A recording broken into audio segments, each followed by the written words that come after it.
Boa noite, pessoal. Bem-vindos a mais um Wi-Fi do Espigado. Como vocês estão? Tudo bem? Tudo tranquilo? Hoje eu estou com uma turma aqui que não para de dar risada, não para de falar. Eu não sei nem se vou conseguir terminar o programa hoje, certo? Mas é bom porque a entrevista vai fluir muito bem. Estou hoje... A entrevista vai ser um pouco diferente, porque a gente sempre fala de tecnologia, fala de inovações, e na verdade nós vamos falar da Idade Média, vamos falar da lenda de Arthur, né? E da espada, enfim, nós vamos fazer uma reflexão sobre o nosso cotidiano, sobre a nossa sociedade, e nada melhor do que quem está fazendo uma peça a respeito disso, que é o elenco da Companhia de Teatro London. Pessoal, tudo bem? E aí, tudo bem? Vocês viram, nós temos parte do elenco, na verdade, da peça de teatro Avalon, que justamente trata da Idade Média, dessa lenda tão interessante do Arthur. E nós vamos apresentar, então, a galera para começar essa entrevista. Então, vamos por idade, por região... Por idade não, pelo amor de Deus, começar por idade. Por idade, constrangedor. Não, porque até por idade eu vou ser o primeiro. Por idade eu já vou. Mas vamos lá, então daqui para lá, então vamos lá, nós temos quem? Prazer, eu sou Rafael Malaguti. Rafael, voltando para a câmera ali, Sérgio, aí, vamos lá, Rafael. Ali eu tô, Você está ali. Então é isso. Você vê que a Pepita de galã, né? Você viu que eu estou aqui. Isso, sou Rafael Malaguti. Que mais que eu preciso falar? Idade? Você, tem que falar? não precisa. Então tá bom. Você é o diretor da peça, é isso? Sou o diretor e autor do Avalon, também faço o Mago Merlin, e essa é uma parte do meu elenco incrível. Muito bem, então vamos lá. Bom, eu sou Vitor Garbosa, eu faço o Sir Lancelot. Lancelot. Eu sou Thais Coelho e eu faço a Dama do Lago. Dama do Lago? Isso, a De onde você vem? Qual é a sua Sou cidade? São Paulo. São Paulo, Vitor? Sou de São Paulo também. São Paulo, Rafa? Também. Todo mundo de São Paulo. Não, eu sou do Rio de Janeiro. Rio de Janeiro. Tá vendo? Alguém tinha que ser diferente. Eu sou a Ellen Kazan, eu faço a Rainha Guinevere, que é a esposa do Rei Arthur. Eu sou o Matheus Isso. Poli. Você? Eu sou o Matheus Poli e eu faço o Rei Arthur. De onde você vem? Eu sou de Pato Branco, no Paraná, mas moro aqui em São Paulo já há mais de Pato 10 anos. Branco. De Pato Branco daí. Pato Branco. Como é que chamava? Bozena? A Bozena. Então quer dizer que a cidade existe mesmo? Ali, ó, o Alexandre Pato também de lá, Rogério Ceni também de Alexandre lá. Pato também, é por isso que chama Pato, é isso? Olha E eu só. também sou de lá. Você não vai interromper a entrevista? Quando eu era pequeno lá em Pato Branco, Eu vou falar uma história sobre o Zé do Batente. não vai. Legal, e Pato Branco, muito bom. E você? Eu sou o Márcio Vidigal e eu interpreto o Sir Mordred, que é o filho do Arthur com a irmã dele. Você de onde é? Eu sou de São Paulo. São Paulo também? Muito bom. É um último spoiler. Bom, pessoal, vamos lá. Vamos primeiro entender um pouquinho antes de falar da peça, eu queria saber um pouquinho da Companhia de Teatro London, até porque quando eu coloquei o vídeo que vocês estariam aqui, foi um alvoroço, né? Nas Que redes bom. sociais. Nossa, a Companhia London tá brincando. Nossa, como são pessoal profissional. Puxa, parabéns. Eu queria entender um pouquinho, então, por que dessa fama toda da Companhia London? Com certeza, pra gente é um prazer saber que a companhia tem uma fama legal. A gente também recebe pessoas falando sobre as peças, sobre os espetáculos, pedindo que a gente retorne no nosso Face também. Então é muito legal pra gente receber esse tipo de crítica. E, enfim, a companhia surgiu basicamente porque eu sempre gostei de escrever, sempre gostei de teatro, e daí como todo ator, a gente tem que se produzir. Basicamente é isso que acontece. E aí eu comecei a me produzir e fazer as peças acontecerem junto. E tudo isso começou, na verdade, com um projeto de cenário de um amigo meu, que ele tinha ganho um prêmio, e era um prêmio com Macbeth. E eu já tinha uma companhia amadora, que eu dirigia algumas coisas antes, e aí a partir desse Macbeth, que tinha ganho esse prêmio de cenário, nós montamos, né? Fomos indicados alguns prêmios fora também com esse próprio espetáculo. Era um espetáculo assim, bem legal, a gente montou Macbeth no tabuleiro de xadrez. Isso foi mais ou menos... É muito legal, né? Porque é um regicídio, né? Tinha tudo a ver, ninguém nunca tinha feito, daí foi algo bem diferente mesmo. E aí, a partir daí, eu comecei a investir tanto em textos... sempre trabalhei muito com inglês também, por isso que se chama Companhia London. A gente não exclusivamente trabalha com textos em inglês, mas sempre tem um ou outro texto em inglês rolando, então a gente, sei lá... Foi algo que aconteceu principalmente por conta do Macbeth, para deixar bem certo que foi o nosso início mesmo. E aí, a partir daí, a gente fez vários outros espetáculos, né? Tanto textos meus que eu já tinha, que eu queria colocar para ver, que as pessoas conhecessem também, né? quanto outros, como por exemplo o caso dos 10 Negrinhos, que foi, por exemplo, quando eu encontrei a Ellen. A Ellen ela é assim, hoje ela é esposa do Arthur, entendeu? Mas é o meu par romântico de todos, sempre, desde sempre, entendeu? Eu emprestei ela pro Matheus provisoriamente. É só um empréstimo temporário. Basicamente isso. Mas enfim, aí a gente fez em 2015, né, Ellen? Foi incrível, a gente teve uma repercussão muito grande com o caso dos 10 Negrinhos, a gente fez uma montagem oficial, foi muito bonita, a gente teve um público muito fiel, que sempre pede pra gente voltar com essa peça. Bacana. E Foi uma desde doideira. então eu estou na London com nada. Porque a gente tava para 2 meses, não era isso? Foi. Era um texto que a gente ia ficar 2 meses em cartaz. Enfim, eu consegui os direitos da Agatha Christie conversando com o neto dela, que foi uma coisa muito Nossa, doida. que legal. Foi um tiro no escuro, porque assim, eu sempre fui muito fã de Agatha Christie, mas assim, escrevi pro neto dela, falei assim, olha, é assim, assado, sou do Brasil, não tem muito dinheiro, a nossa companhia é assim, o teatro aqui funciona assim, o que você acha?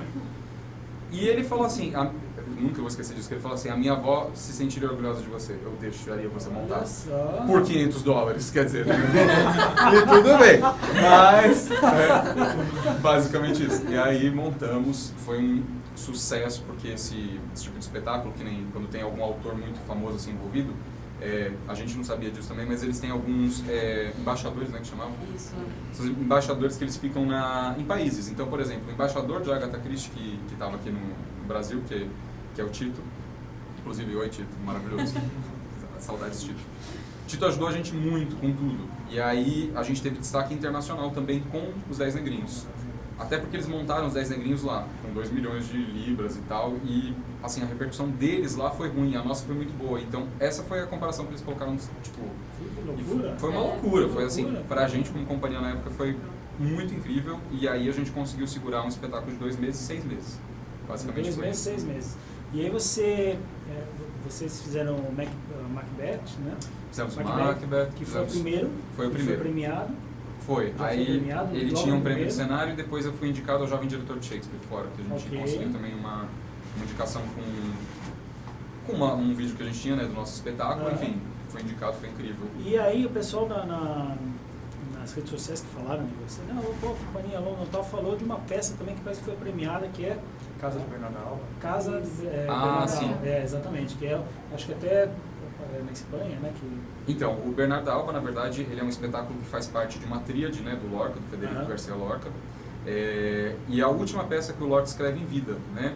E, na verdade, é uma crítica, né, e a gente montou o Bernardo Alba só com homens, porque, na verdade, ele está falando dos soldados da Guerra Civil Espanhola, de uma certa maneira, né? E quando a gente montou isso foi mais ou menos em 2015, a nossa primeira temporada.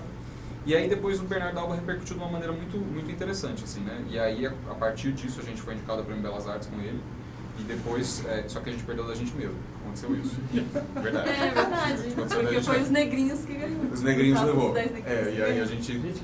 Foi uma doideira, mas pra gente foi ótimo. Vocês Tava tudo choraram e certo. riram ao mesmo tempo. Foi um mix. Aí ficou uma briga entre os elencos, assim, você perdeu. Mas o Bernardo foi um presente pra gente, porque ele é um dos espetáculos que eu particularmente julgo assim, mais respeitados da companhia, até pelo próprio público. Hoje em dia a gente tem um certo público já cativo do Bernardo Alba, a gente sempre fica no espaço dos Parlapatões, que é uma casa pra gente, eles são incríveis. Muito legal lá, né? Não, eles são perfeitos, né, enfim, toda a administração do Parlapatões é incrível. E, enfim, eles deixam a gente em cartaz lá com o Bernardo Alba sempre, então a gente sempre retorna. Agora a gente está na 9ª temporada, uma coisa assim, né? Nona temporada, né? Nona temporada. Puxa vida. E o Manjar dos Deuses, que é um outro espetáculo, que esse sim, esse é meu, e aí agora a gente vai fazer 10 anos de Manjar, então logo a gente estreia no Parlapatões também. Tá. E esse também foi um dos espetáculos que as pessoas mais comentam da Bacana, companhia muito e bom. tal. Enfim. Bom, e aí vocês vocês fizeram uma primeira temporada do Avalon Isso. no ano passado, né? Até que vocês vinham pra cá, mas o Rei Arthur estava meio ocupado, tentando pegar a espada e tal, não conseguiu Muitas vir guerras. nessa temporada, mas eles já estavam previstos em vir desde a temporada anterior para justamente a gente conversar um pouquinho e fala um pouquinho para nós sobre essa peça, então, Avalon, que trata, como é que funciona, como é que é essa maravilha de peça. Quer falar? Agora, quer falar você, Arthur? Vamos lá. Quando eu era pequeno lá, Vai para o branco. Depois foi pra lá. Bom, Avalon, falando da minha perspectiva, está sendo uma peça muito, muito intrigante de ser feita. Assim, ela é a peça que mais me fez crescer como profissional, como artista, como ator. enquanto vocês estão falando, eu vou pedir para o Sérgio colocar as imagens da peça? É isso aí. Vamos lá. E fazer o Rei Arthur é um grande desafio para mim como ator. Só um minutinho, Sérgio, é o vídeo, tá? Vídeo. Mas essa é a Vivian. Isso, Dama do Lago. Essa é a outra parte. O pessoal todo pergunta se o cabelo é de verdade, gente. Olha, o cabelo é mesmo. É lindo. Não tem Não, contador. agora sim, olha lá. Vamos lá.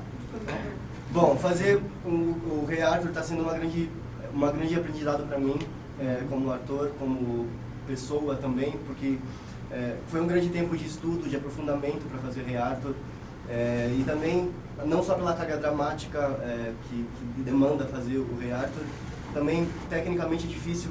O espetáculo Avalon é um espetáculo difícil, porque a gente sai de cena e já se troca muito rápido, tem um outro figurino para entrar em cena de novo, com outra maquiagem envelhecida. Enfim, é muito difícil de ser feito esse espetáculo, assim, mas está sendo um espetáculo muito bom. Bacana. A carga humana dos personagens é muito grande, né? E acho que a Ellen pode concordar comigo, mas nós como mulheres, o espetáculo coloca as mulheres num outro patamar. São mulheres fortes, empoderadas, então é muito legal, que traz isso à tona ainda mais nos dias de hoje, sabe? É exatamente isso. Era uma preocupação muito grande que eu tinha quando eu fiz o texto, de colocar essa barreira que meio que não, né? Vamos ser sinceros, que o catolicismo colocou em relação às mulheres, em relação a esse tipo de coisa. Então, a questão de como era tratado o paganismo e a religião da mulher e da deusa, que é uma das questões principais do Avalon, né? Porque o nosso espetáculo se chama Avalon, na verdade, porque ele faz uma menção, acho que eu vou explicar, né? Porque ele faz uma menção ao paraíso celta, né? Então, Avalon é o nome do paraíso celta, assim como nós temos Asgard ou Valhalla, né? Essas coisas. E basicamente, os celtas, eles eram aquele povo que estava na Bretanha, né? Até o cristianismo chegar. E historicamente existe uma ruptura, né? Ninguém sabe exatamente o que aconteceu. As pessoas, né, historicamente não podem considerar que Rei Arthur existiu, porque tudo que existem são lendas, né? Inclusive as lendas que vieram de uma idade que as pessoas geralmente correlacionam a ele, mas que não é, que é muito mais antiga, né? A gente tem uma ideia de que Arthur é medieval, e realmente ele é medieval, só que é uma idade média quase antiga. A gente não tem essa ideia, né? E aí, bom, a partir disso a gente está saindo exatamente de uma idade antiga, Roma está acontecendo ao mesmo tempo, né? Então, são os romanos que invadem, e daí o catolicismo entra e tira a antiga religião de lá, que são os celtas, os druidas e tal. Então, em Avalon, eu tento contar a lenda medieval a partir do ponto de vista celta também. Então, a gente mistura os dois, porque, principalmente, né, no meu ponto de vista, eu acredito que a grande resposta de tudo, a grande ideia, é você andar pelo caminho do meio. Não é nem para um lado do pêndulo, nem pelo outro, né? Então, quer dizer, foi exatamente isso que Arthur fez. Ninguém sabe exatamente quem foi esse homem historicamente, mas as lendas e tudo que a gente entende é que a Inglaterra ficou, sim, em paz por 50 anos. Então, durante esses 50 anos, alguma coisa aconteceu. Foi um homem que ele conseguiu deixar o catolicismo e o paganismo andando ao mesmo tempo, sem conflitos. E talvez essa seja a ideia mais, né, primordial. E até nos dias de hoje, estamos em 2019, né? Sim. É difícil isso ultimamente, né? Sim. Religião, política. No próprio a gente vê grandes diferenças entre uma religião católica e a outra. O envolvimento entre eles precisa ser vigiado, eles não podem expor nada, bem tolerante. E principalmente a ideia de que as religiões, elas meio que se integram e se unem, e que a briga religiosa, em geral, ela poderia ser evitada se simplesmente as pessoas se respeitassem e entendessem que existe um espaço e que no final das contas o todo só pode ser um. No final das contas vai ser isso. Então é um pouco disso que a gente tenta colocar no Avalon, principalmente por esse parâmetro religioso, né? É que a peça aborda várias coisas, né? A temática religiosa é uma delas, né? O sincretismo, o que aconteceu e tal. Mulheres fortes, então, é um outro ponto, né? A gente mostra como essas mulheres dessa época, elas eram completamente... elas batiam de igual para igual com os homens, que foi uma coisa que depois acabou, né? Que depois entrou em declínio e que, enfim, as mulheres tentam, né? E estão conseguindo, graças a Deus, cada vez mais chegar, né? Mas ainda patamar. é difícil. Ainda está falta difícil, muito aí, né? mas cabe a todos, né? Pensar nisso. Mas olha só, uma das coisas que me impressionou na peça de vocês é o figurino. Sim. Muito bem trabalhado. O Sérgio tem algumas fotos aí para nós para mostrar a beleza que é, e acho que aí envolve um pouco de iluminação também, enfim, né? Tudo mas são peças maravilhosas, são figurinos fantásticos, né? 150, né? A gente tem uma média de 150 figurinos. 150 É figurinos. uma troca de roupas absurda. Nossa A Senhora. gente tem bastante. Olha, muito bonito. E é porque também representa muita passagem, né? Então, É porque a gente muda de idade, né? Isso é Tá. bem legal do espetáculo também. Uhum. Porque quando você fala que é um drama, às vezes as pessoas têm uma ideia de que é um espetáculo chato, parado. O Avalon é exatamente o oposto. A velocidade está junto com ele. Isso é bom, isso é bacana. Porque a gente conta uma história de 3 gerações, né? Então vocês veem, por exemplo, olha, acabou de passar eu de Merlin, ali eu tô jovem, né? Depois vai ter o Merlin velho. Então quer dizer, vai desde o Merlin muito jovem, aliás, o Otávio, que é... criança, né? Tem uma Aliás, gente, olha, por falar um negócio, o espetáculo vale para assistir pelo Otávio. O Otávio é assim, não dá para É uma explicar. figurinha. É só pergunta por que o Otávio não está aqui. Não, é uma pergunta que eu gostaria de fazer. Podia substituir todo mundo e colocar o Tem- Otávio. inclusive eu. Dá um show, dá um show. Até porque a cena que ele aparece, assim, é exatamente ele como Merlin pequeno confrontando um dos períodos, né? Que era quando a Bretanha era dominada pelo Rei Louco. Então você vê que a gente não começa necessariamente do Arthur, como a gente tá no senso comum, o Rei Arthur, Espada da Lei, por causa de outras... A gente contextualiza a Terra, né? O Arthur é um personagem muito importante, mas ele é um dos personagens importantes. É meio que isso. Tem vários. Entendi. Meio que isso. Não, legal, bacana. Agora, o que traz vocês aqui, além da peça, obviamente, eu acho que sempre que a gente pode divulgar boas peças e bom conteúdo, boa cultura, a gente tem que fazer, mas o que me traz um pouco da reflexão, por exemplo, eu não sei se vocês assistiram um filme que é Em Algum Lugar do Passado, Sim. né? Com Christopher o Reeve, né, eterno super-homem, né? Sim. Christopher Reeve, e ele faz uma volta ao passado porque ele conheceu uma foto, uma atriz que ele se apaixonou e tal, e ele volta, ele faz uma regressão, e uma das coisas que ele não poderia fazer era ver ou ter contato com algo atual, porque senão ele voltava para a realidade, né? E eu acredito que ator e atriz tem um pouco disso, ou seja, principalmente numa peça de época, você tem muito que trazer aquilo daquela época para a interpretação de vocês, né? Nas novelas de época, acredito que é a mesma coisa, é até um pouco mais difícil porque a pessoa está tentando, pelo menos o bom ator e a boa atriz, veste aquele personagem e olha uma câmera ali, pronto, saiu do... Eu não conseguiria fazer isso, eu sairia o tempo inteiro. Para vocês que estão fazendo uma peça da Idade Média, uma peça medieval, vocês têm que trazer aquele personagem que não tem WhatsApp, que não tem celular, que não tem carro, não tem luz, não tem nada. É tão difícil dentro da nossa geração, ou seja, do que nós vivemos hoje, é difícil vocês trazerem um personagem que não tem nada disso? Eu acho que difícil é ganhar na Mega Sena.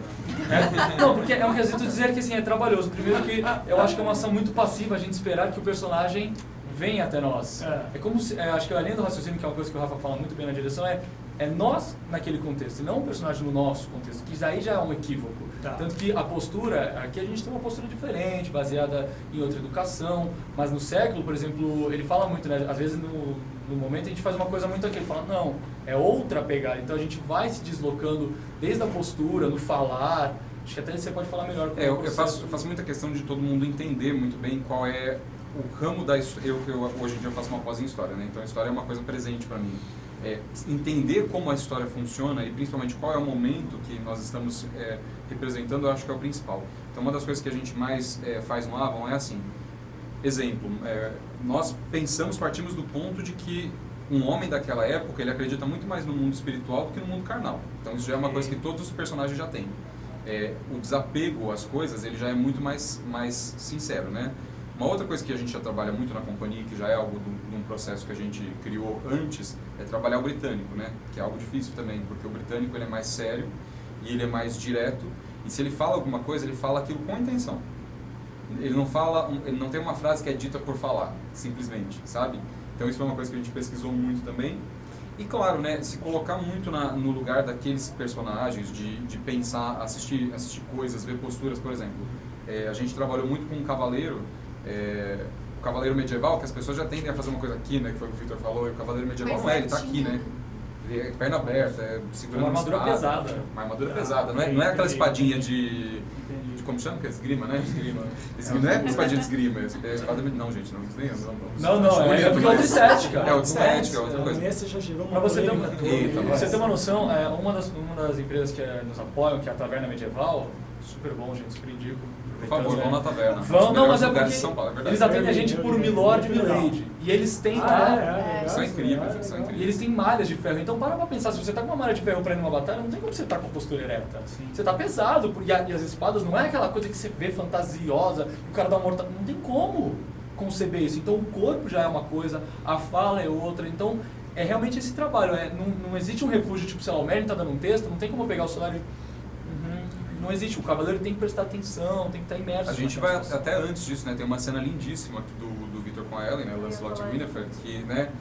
Que ele fala pra ela assim, Esqueceu o rosto, não é? não quero esquecer seu rosto.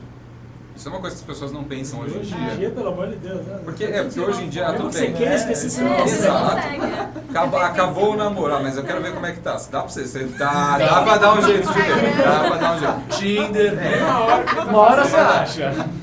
Agora, imagina nessa época, a pessoa vai embora e você nunca mais vai ver ela. Saber se vai Não tinha ver, né? fotografia, não tinha nada. Então, esse momento poderia existir, né? Que foi uma coisa que eu explorei no texto e é legal. Espera, deixa eu olhar seu rosto uma última vez para eu guardar como ele é. Porque um rosto ele vai embora, né, da sua mente. É uma coisa que hoje em dia talvez a gente perca Então, um pouco mas disso, vamos né? lá, é o caso dos dois personagens aqui, né? Uhum. Vocês conseguem absorver essa nunca mais vou viver? É deles, né? É, na verdade, Eles têm um quem que é? caso. É porque na verdade eles tinham um triângulo Tá mais amoroso, né? Na fácil. história. Eu não ia falar, né? É que é spoiler, gente, mas enfim. Então, mas existe essa... Não, mas é um triângulo amoroso simbólico, eu tenho uma explicação Não, dentro da lenda. Não, Vai não, você explicar tinha isso. agradável. Não, só porque o povo vai falar assim, botou um triângulo. Não, tá Não, existe uma poesia nisso, uma Sim. poética. Bom, isso aí até agora fala você, mas Então, a gente, na verdade, trabalhou bastante a respeito disso exatamente por conta da gente não ter essa ideia de como é não ver uma outra pessoa a mais. Sim, sim. Porque a gente tem essa facilidade, a gente se vê quando a gente é criança. Você pega uma foto, você Sim. até consegue recordar de algumas coisas, de algumas passagens, e a gente não tem essa facilidade Sim. na época da nossa peça. Então a gente até teve que trabalhar bastante para entender como é que é esse tipo de sentimento e o que esse sofrimento representa. Porque não é um sofrimento, um sentimento palpável para a gente hoje. Então a gente teve que trabalhar e pensar muito a respeito disso, discutir, foram inúmeras discussões até a gente chegar em como isso seria, se fosse agora. Como funcionaria. A gente fica 2 horas sem WhatsApp e já fica doido. Nossa, e Exatamente. você vê isso até em relação... Semana passada foi isso. E a relação ator-plateia, você às vezes vê termo infeliz que tá lá, você tá dando um texto, você tá na emoção. Tá lá respondendo uma mensagem. É o raio da moeda em algum lugar do passado. Você olha a moeda, você volta pro... Não, isso desconcentra quando a gente fala do desconcentra, sim, não é pelo ego. Mas eu vou falar que a gente teve que colocar uma mensagem assim muito mal educada, não mal educada, mas assim no Direta. começo dizendo diretamente, desliguem os celulares, quem estiver com o celular ligado, nós seremos obrigados a tirar a pessoa do espetáculo, porque assim, o Avalon, além de tudo, ele é um espetáculo que a gente brinca muito com o escuro. Então assim, aparece aqui, desaparece ali, entendi. entendeu? A gente trabalha muito com isso. Que foi uma coisa muito, muito legal do nosso processo também, que acho que é interessante a gente colocar como, né, aqui também, porque isso fez muito parte da nossa técnica do espetáculo, sabe? O que a gente mais estudou de técnica, de relação mesmo, foi no escuro, né? Aí aparece uma gente Aí celular, não dá, você né? vai mandando... Condição. Porque isso Não, não estraga a não, magia. Você pensa assim, são 28 atores em cena e todos eles se movimentam no escuro, então encaixados depois saem, não tem esbarramento, não tem quebra-queixo. Quer dizer, não é pra ter. Não é pra ter. A gente ensaia pra isso. É que o celular, Ricardo, ele ajuda, mas ele atrapalha, você entendeu? Não, imagina. Porque até pro elenco eu sempre peço pra eles, tipo, não deixarem o celular ligado inclusive no ensaio, antes do espetáculo, porque eu acho que é assim. Desconcentra, né? Sim. Te tira daquele mundo. E é uma verdade, o seu público, ele vai mandar uma mensagem assim, ó. Tem vaga? Ainda tem ingresso? Ainda tem ingresso? Ih, tô na Cardinal, não sei se eu Tem chego. estacionamento? Ele só vai querer te atrapalhar. Então, Você assim, tentando lá no mundo, não. velho, eu sempre falo pra galera, falo assim, ó, umas 2 horas antes do espetáculo, já desliga, porque nada de bom vai vir. Depois você descobre o que rolou, entendeu? Ó, eu vou proteger vocês, tá certo? Mas eu queria saber, esse diretor aqui é exigente, né? Não? Graças a Deus. Não é Sim, chicote, não é chicote. É exigente, mas é companheiro porque ele também atua com a gente. Então ele entende também a nossa O perspectiva. nosso né? lado. Então, Entendi. A gente consegue Porque- trabalhar com... Mas pisa no calo dele. É o que tá me parecendo, entendeu? Tá me parecendo. Não, gente, imagina. Mas é que isso também é o crivo de qualidade, né? Acho que até pelo sim, convite de né? estar aqui no teu programa é porque é resultado dessa direção. Sim, Porque a gente já trabalhou com pessoas, né? Que assim, faz aí, tá bom? Ah, tá bom. Você fica sem norte. Você fica fala, sem mas fazer norte. o quê? Ah, acho que a qualidade Como? vem justamente dessa exigência, dessa... Obrigado, acho gente. que Depois é- paga um chute do papel. Consegui, mãe, você tá vendo? Mãe. Basicamente isso. Agora me diz uma coisa, vocês falam muito sobre essa questão da tecnologia de hoje, a tecnologia de ontem. Você falou algo sobre que naquela época era algo muito mais espiritual, você acreditava muito sim. mais no espiritual do que no material. Coisa que hoje é o contrário, né? Pelo menos a gente entende que o pessoal está muito mais ligado Físico, qual vai ser o próximo iPhone do que propriamente eu estou evoluindo espiritualmente. algo do Esse tipo. foi um dos pensamentos que a gente partiu, inclusive, para o processo. Porque se você for parar para pensar, não é que isso é desesperador nesse ponto, mas nós vivemos o oposto da Idade Média. Exatamente. Por quê? Porque na Idade Média tudo era espiritual. Então as pessoas, elas usavam capuz, isso é verdade, elas usavam capuz muitas vezes porque não se podia sentir a brisa. Porque se você sentisse a brisa era carnal e você não podia sentir o prazer. Então na Idade Média, sentir prazer era um problema. Hoje em dia não. Hoje em dia é exatamente o oposto. Nós vivemos um materialismo, que significa o quê? As coisas evoluídas. Só que o grande problema é que assim, As coisas evoluídas. As Nossa, coisas As coisas evoluídas. são as pessoas, né? porque As pessoas ficaram, parece. Temos smartphones, smart TV, mas não temos smart people. Mas então, só até smart fit. Você saiu pra caramba pra falar isso. Ih, eu tava esperando a hora. Ele decorou. Eu não ia falar, mas eu ia é. falar isso depois eu sou. Smartphones, nós temos smartphones. Smart TV, até smart fit, mas não temos smart people. Smart people. Não. Mas é Vou porque... usar isso como slogan. É claro, adorei. Tirar cobrado. Mas é porque é muito o que ele falou e é uma coisa que acho que como elenco a gente para pra pensar. Porque realmente, o que que tá assim, sendo estudado? Como é que a próxima câmera pode ser uma câmera, um celular e uma máquina de lavar roupa? Você fala, meu Deus. A pergunta é simples, né? Se você se perguntar como ser humano, falar assim, olha, se eu fizer tudo que a sociedade diz que é bom, eu me torno uma pessoa melhor? Eu tenho o Instagram mais bombado, eu tenho o melhor celular, eu tenho... Não diz nada. É um Você, vazio, né? você não se É um torna... vazio, né? Porque quanto mais você explora as coisas, mais as coisas se tornam coisas. Exemplo, uma parede, aí você esmiuça a parede. Ela é o quê? Cimento, areia, cal. Você me deu mais coisas, mas você não me falou nada. Não sei se isso faz sentido, mas faz sentido, claro. Mas, assim, mas a lógica é que, sei lá, uma macieira dá maçãs, um limoeiro dá limão. Um humano deveria dar humanidade. E é aí que você chega nessa... Agora, né? você, hoje, por exemplo, nós temos uma situação que vocês também abordaram, que é a questão do a religião, né? Aham. E quando você não divide aquela mesma opinião com determinada pessoa, ela vira persona não grata da forma mais agressiva que existe, que isso veio acontecendo em 2014 para cá. Que eu vejo uma certa desumanidade, uma certa agressividade, algo do tipo. E na Idade Média, ou pelo menos naquela época, existia também uma certa agressividade, ou existia uma certa ogrice, né? Ogrice, né? Mas é comparável essa ogrice daquela época com a ogrice que nós vivemos Pela hoje? essência do ser humano, acho que sim. É Por porque... incrível que os motivos são os mesmos. A gente evoluiu tanto, cresceu tanto em todos esses milhares de anos, mas os motivos são os mesmos. O problema é que eu acho que são dois extremos, né? É isso que o Rafa falou um pouquinho antes. Não tem um caminho do meio. Tem esse extremo e esse extremo. Que é uma Então, das eles brigam lições, muito. que é uma das lições que a gente Não tira tem um do meio espetáculo, termo. inclusive, né? O problema é o fanatismo. O problema não é o... Né? Sim, o problema é sim. você acreditar que só aquilo é Só certo e aquilo. que por causa daquilo todo o resto deveria ser exterminado. Então, não. Que é o que a gente viveu ano passado, principalmente por divergências de opiniões políticas, que foi sim. aterrorizante, na minha opinião. Porque assim, ou você concorda ou você não concorda. Se você não concordar, você está errado. E persona não grata. E Porque, apesar de tudo, né, na lógica, o ser humano está tendo uma evolução. Muito devagar e tudo mais, mas essa evolução existe. E quanto mais a gente evolui em vários campos, mais a gente chega no ponto do respeito. O respeito, ele é uma das elevações do ser humano.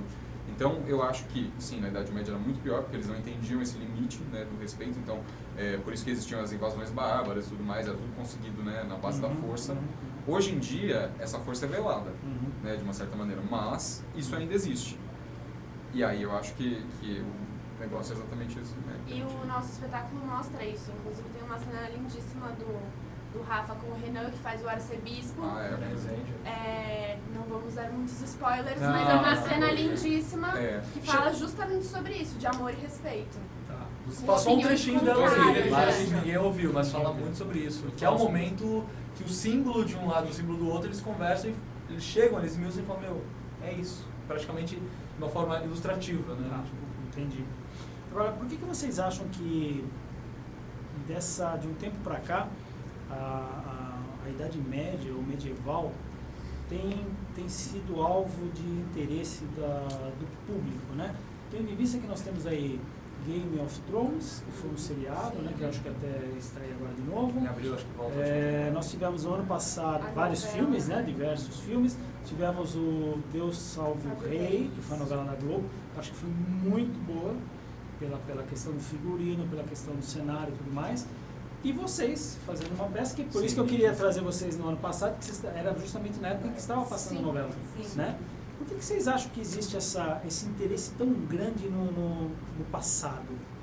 Acho que é justamente esse fato da tecnologia mesmo. As pessoas se desprendem um pouco e começam a ver pessoas diferentes que não têm a comunicação fácil, que sentem mais saudade, que tem que conversar seria só olho no olho, você viaja distâncias para conversar com uma pessoa. Eu acho que acaba atraindo esse público que hoje vive tão modernizado o tempo todo. E até porque as pessoas elas gostam de adrenalina, né? E a vida antigamente ela tinha isso. Então acho que é o que falta um pouco que as pessoas elas enxergam, né? Nessa Idade Média, até porque a Idade Média que muitas vezes é representada não existe, né? Aquilo lá é mentira. Ah, vestidão azul. Azul nem existia cor azul, na época não tinha. Né? Então as pessoas, né? A Idade Média é muito legal como né, um período histórico e saber sobre os costumes da Idade Média. Não sei se alguém gostaria de morar na Idade Média, acho difícil. Não. Mas o legal disso Um diazinho, vai. Um diazinho só pra ver como é que era. Um diazinho pra ver como é que Você era. sobreviver? É isso que eu ia falar, vocês vai sair vivo desse Voltei com a peste bubônica. Maravilha. Tem muitos pontos bons e muitos pontos ruins de morar na Idade Média, né? Por exemplo, as roupas. Eu super andaria com uma roupa da Idade Média por aí, eu acho. O problema é que você teria só essa, tá ligado? isso. Banho é um luxo. Envolvente pra quê também? Tem isso. Não, é verdade. Bom, enfim. Mas acho que é um tema que, assim, acho que ano passado deu um boom. Mas se você para ver que desde os filmes assim com Patrick Stewart, ou filmes até com aquele com Mel Gibson, que a Coração Valente não é necessariamente a tábula, mas é a história de como a Escócia lutou pela liberdade, são temas interessantes. A ideia é que esse mito sempre foi passado, né? Então um pega uma coisa dali, outro pega a coisa dali, tanto que aquela coisa, né? A gente estava conversando um pouco antes, falou, por que a Disney traz uma versão romantizada e fala a espada da lei? Porque é uma visão dela. Tá certa? Talvez não esteja 100% certa, mas existe o 100% certo? Ninguém voltou de lá. Não, são versões, né? O Arthur, na verdade, é uma lenda, né? Isso que eu falei. Ela tem tanto a lenda da parte cristã, né? Que foi colocada, não exatamente cristã, mas a parte medieval que era aceita na época, né? Então, que foi colocada por essa trova francesa que chama Morte de Arthur. Que, na verdade, o nome francês é famoso, mas não vou nem atrever a falar. Por quê? A gente ia fazer um meme agora. Não vai rolar. Mas enfim, é isso. E a versão celta, né? Que é a lenda pela parte dos celtas também, que é em relação ao Beltane, que é um festival, né? Da tradição celta, tudo mais, enfim. E a partir disso a gente conseguiu juntar as duas e fazer a nossa própria versão. Foi meio que isso. E tem tantas versões incríveis de Rei Arthur, e tem tantas leituras, né? Então, acho que são versões. É um mito que acho que a própria Inglaterra em si traz sempre à tona. Sim, com certeza. E acho que isso é um mote para se fazer tantas produções assim. Com certeza, né? Não, bacana.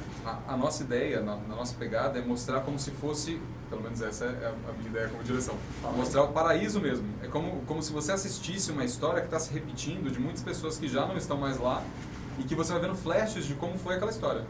O Avalon é muito doido, porque até por ser uma história muito grande, né? A gente tem mais ou menos 2h30 de espetáculo com 2h30. Com intervalo. Mas não é chato, gente. Já aviso, não é chato. Quem fala 2h30 eu O pessoal já arriscou daqui. Não. A última A galera já sessão até do desligou. Melhor Mentira. Eu O primeiro ato na última sessão foi aplaudido, eu digo isso, porque chama. Ele é acelerado. É uma história que vai São 2 passando. horas e Assim. meia que você não vai passar o tempo. É dinâmico. Não, pelo menos é esse o retorno que a gente tem. Dinâmico. Que é uma peça longa, mas que não cansa, porque Entendi. o tempo todo tem alguma coisa acontecendo. Agora, o elenco é muito grande? São 28 artistas. 28 artistas.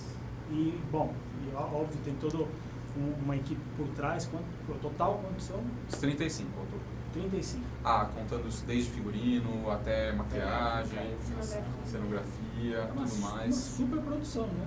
Com tanta gente assim. Há uma superprodução que a gente fez de uma maneira independente, a gente fez com a própria verba da companhia, isso é importante dizer também. Nós não temos um patrocínio direto e é muito doido porque a gente tem uma qualidade que, sim, modéstia à parte posso dizer, né? Vocês viram os figurinos, né? Enfim, a gente tem uma qualidade legal, mas assim, foi completamente por trabalho nosso, esforço nosso. Hoje em dia a gente está conseguindo coisas com a companhia, né? E mais abertura, até porque a companhia teve um maior espaçamento, né? De visibilidade, artística, visibilidade e tudo mais. Mas enfim, a gente fez por nós. E qual era o ponto que eu queria chegar, gente? Eu falo demais. Que a gente conseguiu pro mérito próprio chegar. Sim, com certeza. Que ele falou da superprodução e você só retomou que é sim uma grande Nós produção. estamos falando de mas 35 uma pessoas, são num teatro independente, sem patrocinador, Do país que a gente vive, no e com a cenário. qualidade que vocês têm. Sim. Né? Isso é muito Mas assim, graças a Deus posso dizer que são 35 pessoas muito apaixonadas pelo que elas fazem, que seguem esse biruta, basicamente. Conversa. segue esse minuto de chicote na mão. Chicote na mão, exatamente. Tem cenas junto com pressão. a técnica, junto com a banda que se costura, então toda a equipe é toda bem montada e se conversa muito bem. Artistas incríveis, então é algo que eu posso... Bacana. Bom, e vamos aos costumes, né? Então, na verdade, nós falamos aqui sobre a peça, falamos sobre essas 2 horas e meia de dinamismo que vocês têm. E aí, para o pessoal assistir, como é que faz, onde que está, vai de quando a coisa já está em exibição? Estava, a gente deu uma paradinha agora, a gente volta agora no 5 de abril, 5 de abril, toda sextas-feiras, às 20h30, No Teatro União no Cultural. Teatro União Cultural, que é pertinho do metrô Brigadeiro. 5 minutos. Tá. E dá pra voltar pro metrô. Quem tá perto, tranquilo, Tá. acaba tempo. É na Então, rua Mário Amaral 209 só. Tá, Pra o tentar. teatro é muito bom aquele lá. bem Muito bacana. bacana. Espaço Então, legal. começa dia 4 e vai até? Dia Dia 5 cinco, até começa dia dia 26 de 5. abril. São 26 4 de apresentações que nós temos mais em abril do Avalon. Tá? Às sextas de abril, às 8h30. 8h30. Então, pessoal, compareçam, assistam, porque realmente vale muito a pena. E aí, depois desse projeto do Avalon, provavelmente vão ter outras temporadas, óbvio, né? Mas algo engatilhado já? Já nós vamos estrear o Manjar dos Deuses em maio, né? A gente vai fazer um Manjar de 10 anos, que são as 10 temporadas que a gente fez. Na verdade, o Manjar tem um pouco mais de 10 anos, mas a gente vai fazer 10 anos de Manjar, nossa 10ª temporada, tá todo mundo animado. Até o espetáculo esconde a idade de verdade. Esconde a idade, esconde mesmo. E aí vai ser no Espaço dos Parlapatões, a gente vai ficar em cartaz lá sábados, meia-noite. É o nosso melhor horário, a gente Nossa. bombou É no alternativo Parlapatões. lota, E lota, e graças a Deus. Enfim, é um horário que sempre deu certo, que as pessoas gostam, elas pedem pelo Manjar, então vamos voltar agora no dia 11 de maio. E a gente fica, se não me engano, até o 29 de junho. Nossa, que bacana. Sempre sábados, meia-noite. E em junho, lá no União Cultural também, a gente estreia o Com a Pulga Atrás da Orelha, que é uma outra comédia da companhia, que, enfim, entramos na virada cultural com ela, foi considerada uma comédia, assim, super incrível pela comissão da virada. Nossa, que bacana. É. Vocês saem do drama, vão pra comédia. Ah, legal é assim. Precisa, né? Precisa, Precisa, Lá, Aquela tá? E um Só não pouco, vale né? confundir os personagens. né? Não. Aí E o pro Chicote já segundo tem semestre hora. vem mais doideira ainda. Pro segundo semestre a gente tá assim, pilhado. Ah, é? Se nesse a gente tá fazendo 4, no segundo, nossa, gente. Calma, aí Ó, vamos guardar então, um bom, pouco. já estão convidados então, para vir, Com para certeza. divulgar essas novas peças, tá certo? Eu queria agradecer, o tempo já está quase esgotado, mas eu quero agradecer muito a presença de vocês aqui. Falando um pouquinho sobre essa peça, sobre a Idade Média, fazendo essa ligação com a nossa sociedade, que eu queria justamente era mostrar isso, ou seja, a Idade Média não está tão longe assim. Nós temos algumas coisas aqui que nos remetem àquela época, né? E se vocês quiserem refletir um pouco mais, então assistam Avalon. É Avalon, não Avalon, tá? É Avalon. A partir do dia 5 de abril, do dia 5 ao dia 26 de abril, toda sexta-feira, às 20h30, no Teatro União Cultural, pertinho do metrô Brigadeiro, tá certo? Pessoal, muito obrigado. Obrigado. Obrigada. Obrigado a você. Até a próxima, tá Prazer certo? nosso. Obrigado. E vocês aí do outro lado da telinha, muito obrigado pela participação, muito obrigado por nos assistir. E na terça-feira que vem tem um novo Wi-Fi do Espinal, tá certo? Pessoal, pela atenção, muito obrigado. Até mais.